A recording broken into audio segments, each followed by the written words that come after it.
Hi everybody, I hope you're all doing well. So today I'm reviewing an Oxford Diecast truck from the sort of 60s and 70s and a trailer. Both were obtained from Jackson Models.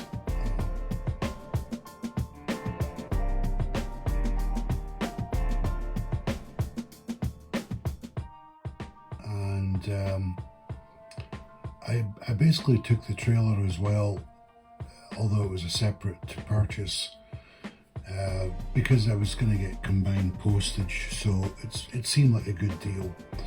So the Oxford Diecast truck is ERF LV flatbed trailer truck without the original trailer, and the trailer is completely separate. It was just identified as an Oxford low loader trailer. Both brand new, and they didn't have the boxes. So it's a bit of an odd purchase because the trailer obviously had a truck, and maybe it was sold separately, and vice versa for the Stobart truck. But they do go well together, although the colour of red is slightly different between the truck and the trailer. But I do like them. The level of detail is to the usual high standards of Oxford.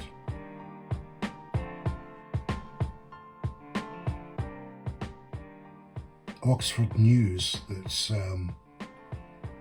hot off the press, and the word on the street is that Hornby Hobbies has sold Oxford Diecast.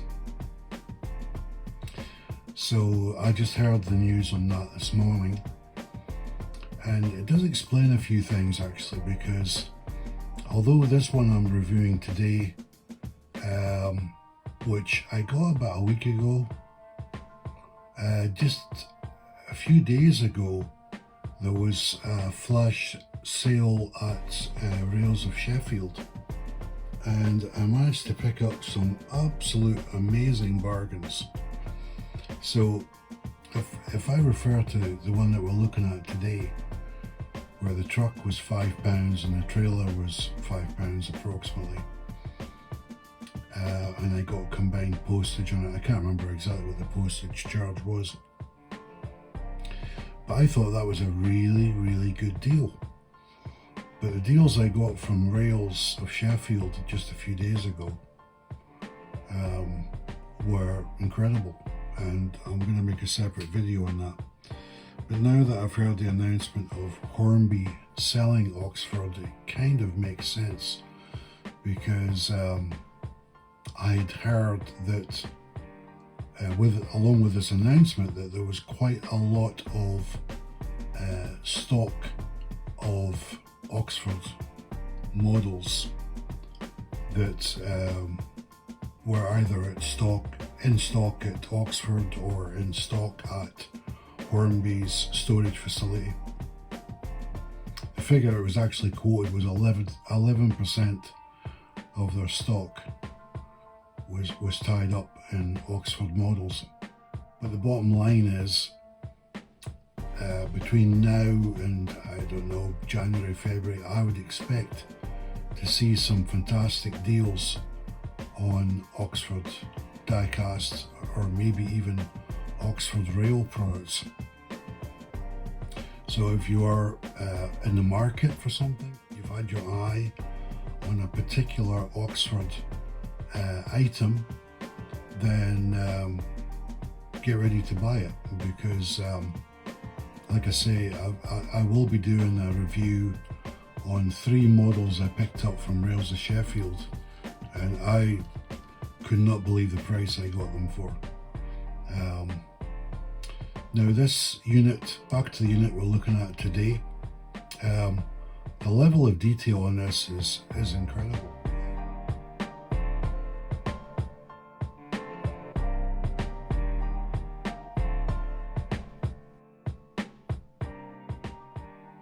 guess the camera and having it in HD video, I'll be able to see a lot more of the finer details. A lot of the print on the truck cab, the writing is so small I can't even read it, but you'll be able to see it on the camera. As advertised, both pieces are new.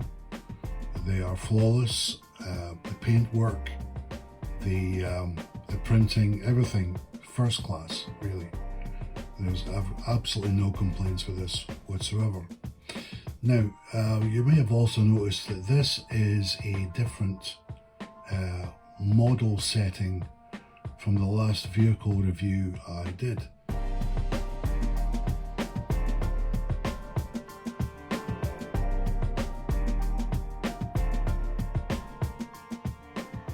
I did mention in the previous video when I reviewed a Seco low loader that I got second hand. It's a bit of a fix 'em up type model, and the diorama that I had put together was basically a British Rail car park, like a staff car park type of thing.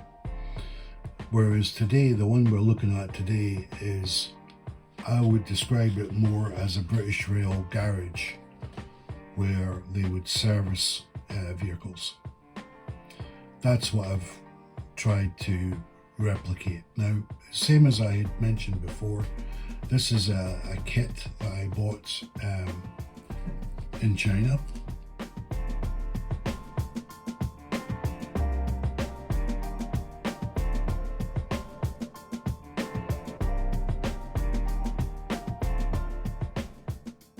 And basically modified it to a British Rail setting. And yeah, it's the first time I've had a look at it for a few days. The British Rail car park that I created, I really loved it. I do love it. But this one, honestly, this one is equally as good. It's a bit different. I mean, these kits are, the scale I think might be 1 to 50 scale, possibly. If I move the camera just slightly to the right, and you can see the roller door, and there's a Porsche sitting just underneath the opening of the roller door. The Porsche is, the scale of it is quite large. Bearing in mind the Porsche's in the distance. So, and these kits, they are aimed probably more towards the Far East. I know that they're very popular in places like the Philippines and in Malaysia, where die-cast cars, the size of sort of Hot Wheels, Matchbox types of sizes, they're extremely popular over there. Now, regarding the Porsche under the door, this is still a model diorama work in progress, because what I want to do is put basically like a photograph of a British Rail sort of platform with locomotive and carriages or something like that, so the view would be, as you look towards the roller door, you would be looking out onto the station platforms. That's kind of what I'm trying to aim at. So I'm going to need to get a photograph printed out and put in place. Now, other additions that we can see, I've added some railway signs with an arrow. Basically, it's a locomotive passenger train type of icon, and an arrow sort of indicating trains this way. So that's been added. Closed on Monday. That's been added by myself as well. Top left, if I can get a small pointer, up here in the back we've got the British Express Parcels logo up there, and these are the signs I was talking about basically saying train this way, and there's one in the background here as well, and closed Monday. And then down here we've got another British Rail sign on the wall, one in the back here. What I did as well with these signs was I weathered them ever so slightly with some brown weathering powder, just to age them a little bit, because when I cut these things out, they were just a little bit too new, too bright, just didn't look quite right. These block black areas, they're painted with matte 33, and then the British Rail sticker added on to that. Now let me try and show you the right hand side. With this black board effect, the square area that I've painted, that's with Humbrol matte 33. And then to get some of the light wash onto the board, I used some white weathering powder. I think the effect came out okay. Let me know your thoughts in the comments about the sale of Oxford Diecast. Do you think it's good for Oxford? Is it good for the hobby? I'd be interested to hear your thoughts on this new development. I personally think it's good.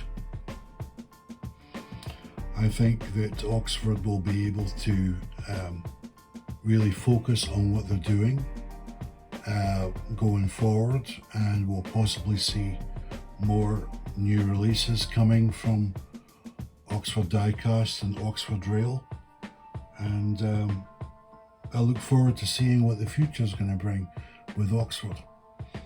So I hope you've enjoyed the video, and I'll see you next time.